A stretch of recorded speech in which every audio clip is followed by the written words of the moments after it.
پاکستانی معیشت کے لیے بڑی خبر، I M F executive board نے پاکستان کے $7 ارب کے قرض پروگرام کی منظوری دے دی۔ آئی ایم ایف کا اہم اجلاس واشنگٹن میں ہوا۔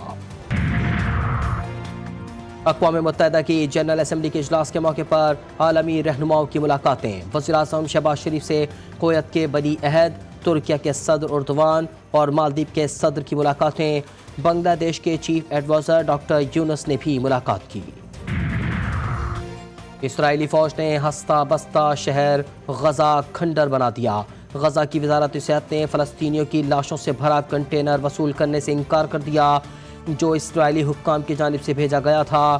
فلسطینی وزارت صحت کے مطابق بغیر شناخت کے لاشوں کو وصول نہیں کریں گے۔ فلسطینی حکام نے لاشوں سے بھرا کنٹینر بھیجنا اسرائیل کا ایک اور غیر انسانی اور مجرمانہ فعل قرار دے دیا۔ اور لبنان پر اسرائیلی حملے جاری، 24 گھنٹوں میں 51 افراد شہید کر دیے گئے جبکہ 220 زخمی ہو چکے۔ اسرائیلی حملوں کی وجہ سے تقریباً 90,000 افراد نقل مکانی پر مجبور ہیں۔ ٹیکس گوشواروں میں مشکلات اور آئی ایم ایف کا دباؤ کام کر گیا۔ ایف بی آر کا صبر بھی جواب دے گیا۔ نان فائلرز کی کیٹیگری ختم کر کے ٹیکس نہ دینے والوں پر 15 پابندیاں لگانے کا فیصلہ۔ وزیر اعظم کی منظوری کے بعد آرڈیننس کے ذریعے پابندیاں لگانے کی تیاری۔ جائیداد اور گاڑیوں کی خریداری، بین الاقوامی سفر، کرنٹ اکاؤنٹ کھولنے اور میوچل فنڈز میں سرمایہ کاری پر پابندیاں شامل۔ ایف بی آر نے منی بجٹ لانے کی خبروں کی تردید کر دی۔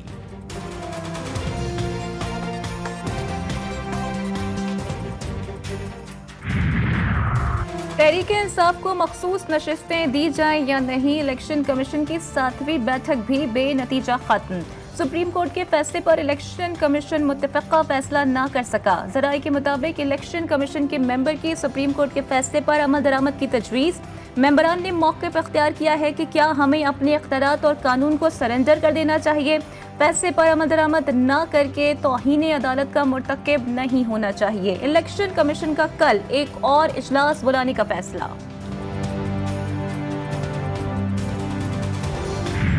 سمجھتے ہیں کہ اس فیصلے میں ایک سے زیادہ بار ہوا ہے، بار بار آئین کو توڑا گیا ہے اور بار بار 2017 کے قانون کو توڑا گیا ہے، الیکشن ایکٹ کو توڑا گیا، لیکن آج یہ طے ہو جانا چاہیے کہ جب ایک ایسا فیصلہ جو آئین سے متصادم ہو، اگر ہم آئین سے متصادم کوئی چیز کرتے ہیں تو ایک فورم موجود ہے، عدلیہ ٹھیک کر دیتی ہے۔ عدلیہ اگر یہ وہی کام کرے جو ہم کرتے ہیں تو کون ٹھیک؟ معزز ججز بھی انسان ہیں، ان سے بھی غلطی ہو سکتی ہے۔ مخصوص نشستوں سے متعلق عدالتی فیصلے نے کئی سوالات کو جنم دیا۔ مسلم لیگ نون کے سینیٹر عرفان صدیقی نے پریس کانفرنس کرتے ہوئے کہا، عدالتی فیصلے سے معاملہ حل ہونے کے بجائے پیچیدہ ہو گیا۔ پارلیمنٹ میں قانون سازی ایک جامع عمل ہے، اگر پارلیمنٹ کوئی غلطی کرے تو عدلیہ اصلاح کر دیتی ہے۔ عدلیہ آئین سے متصادم فیصلہ کرے تو کون ٹھیک کرے گا؟ بغیر کسی سیاسی تفرقہ بازی کے اس کا جواب تلاش کیا جائے۔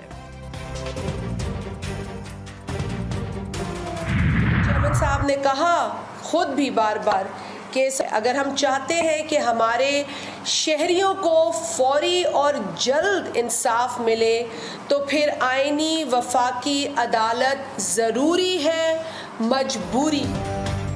یہ جھوٹ ہے کہ پیپلز پارٹی کسی ذاتی فائدے کے لیے آئینی عدالت چاہتی ہے۔ آئینی وفاقی عدالت کا قیام ضروری ہے۔ شازیہ مری کہتی ہیں، تحریک انصاف کو صرف ایک شخص کے لیے انصاف چاہیے۔ ایک پارٹی ایک معزز جج کو متنازع بنا رہی ہے۔ اداروں کی جانب سے اپنی غلطیاں تسلیم کرنا تبدیلی ہے۔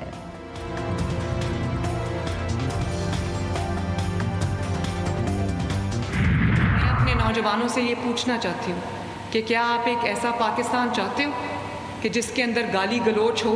میں بھی آج بڑکیں لگانے والوں میں سے ہوں تو میں کہوں میں فلاں صوبے میں جا کے جلسہ کرنے لگی ہوں اور میں فلاں صوبے میں جا کے گھراؤ جلاؤ کرنے لگی ہوں، یہ تو بہت آسان کام ہے کرنا۔ کام کچھ کرنا نہیں ہے اور گالی نکالنی ہے۔ کچھ لوگوں نے سیاست کو بدنام کیا ہوا ہے، جب منہ کھولتے ہیں غلاظت کے ڈھیر نکلتے ہیں۔ بڑکے لگانا اور جلاؤ گھیراؤ کرنا آسان ہے، پنجاب آ کر قانون توڑیں گے تو منہ توڑ جواب ملے گا۔ وزیر اعلیٰ مریم نواز کا فیصل آباد میں تقریب سے خطاب۔ وزیر اعلیٰ کے پی کے علی امین گڈھا پور پر تنقید کرتے ہوئے کہا، کیا نوجوان ایسا پاکستان چاہتے ہیں جس میں گالم گلوچ اور جلاؤ گھیراؤ ہو؟ تمہارا کام دوسرے صوبوں پر لشکر انداز ہو کر حملہ کرنا نہیں، اچھی سیاست نہیں کریں گے تو ملک آگے نہیں بڑھے گا۔